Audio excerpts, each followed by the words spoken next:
Essa notícia é um levantamento do portal Maringá Post, foi produzida pelo jornalista Vitor Ramalho, porque 15 conselheiros tutelares eleitos ontem aqui em Maringá, 9 deles, mais da metade então, assumem o cargo pela primeira vez. Vamos lá então aos eleitos ontem como conselheiros tutelares aqui em Maringá.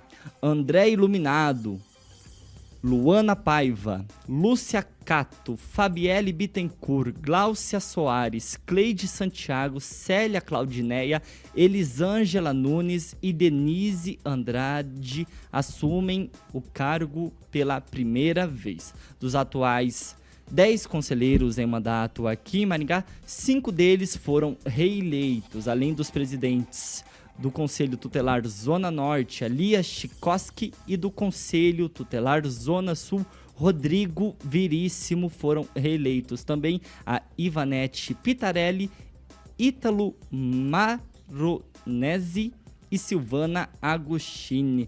Rogério Calazans, para completar então o time dos conselheiros, já com experiência na função, há também o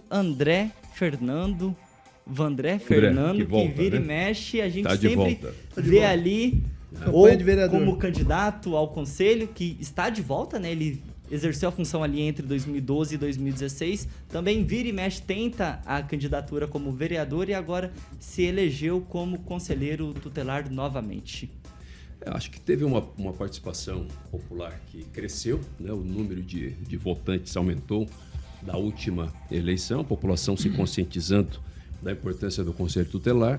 É uma movimentação política estranha em Maringá, comentamos aqui na semana passada, né, que embora absolutamente positivo o aumento do número de conselheiros, mas essa aprovação em cima da hora, né, como foi feito pela Câmara Municipal, o projeto enviado pela Prefeitura, muito estranho, né? As razões políticas dessa aprovação deveriam ser melhor explicadas para a cidade, porque é uma demanda antiga, né? Não é uma demanda emergencial, porque fazer de afogadilho do modo como foi feito, e isso atrapalha o processo eleitoral, isso não ajuda não, isso atrapalha o processo eleitoral, porque isso acaba beneficiando quem já estava ali, sabe, né, navegando ali nas ondas políticas, né, quem já sabia que isso estava acontecendo. Enfim, um candidato, às vezes, que tem menos estrutura, foi pego de surpresa, não teve tempo para fazer uma campanha adequada para o número de vagas que efetivamente foram abertas, né, na última semana de campanha. Mas, de qualquer forma, positivo, bom para a cidade.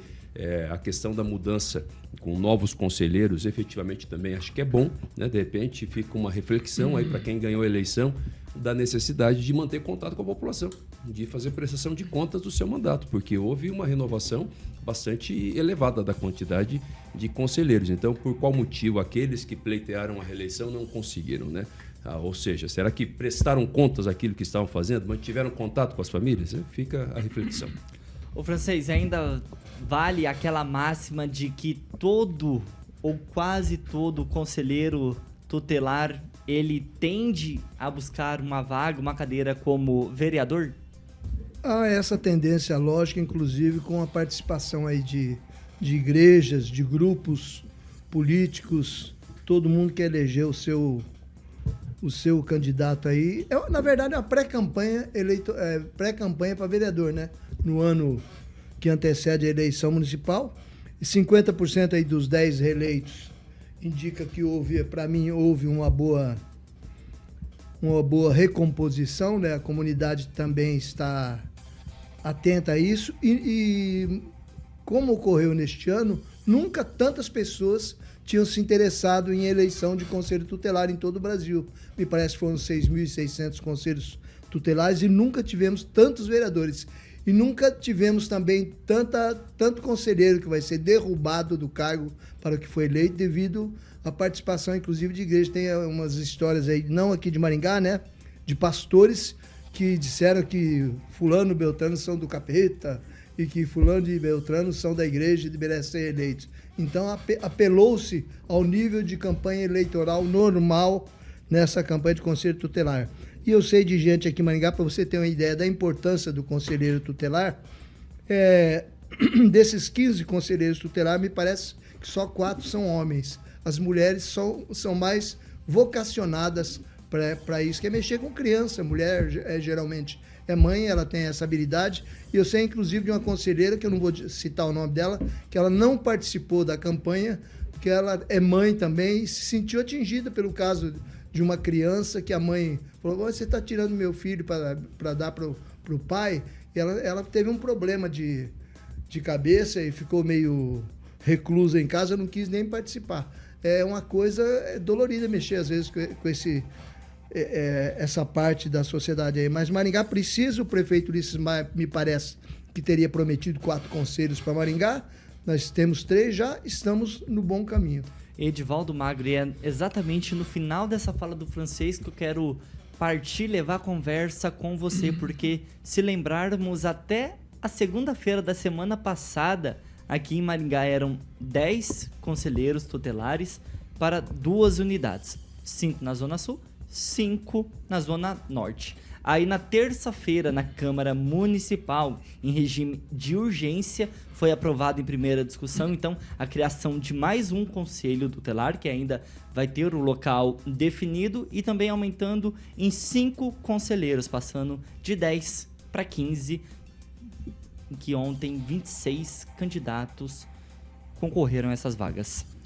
Pois é, como o próprio Carlos levantou essa questão semana passada da pressa, eu avalizei as palavras dele, né, pela velocidade com que esse novo conselho foi aprovado, e isso deixou meio maneta alguns candidatos que não estavam investindo tanto no pleito, né? Talvez isso tenha contribuído para o resultado.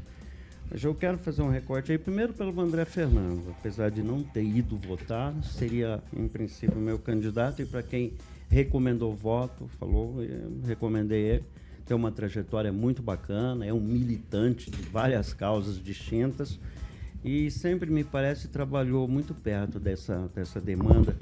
Mas é bem lembrado pelo Francês, e eu comentava isso a semana passada, esse maniqueísmo, né, que cercou essa eleição de todo tipo, né? Quer dizer, não vota em determinado candidato porque ele é ligado à esquerda, não vota em determinado candidato porque ele é ligado à direita. Assim, ultrapassou o limite do razoável, mas simplesmente reproduziu um ambiente no qual estamos vivendo.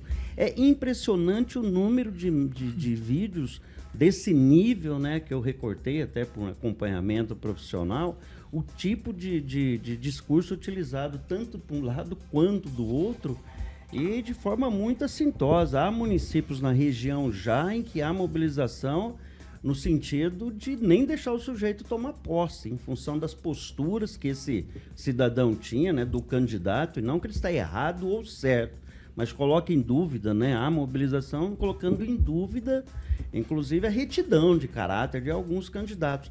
E olha, vou deixar claro que, para ser candidato a conselheiro, o volume enorme de documentos necessários.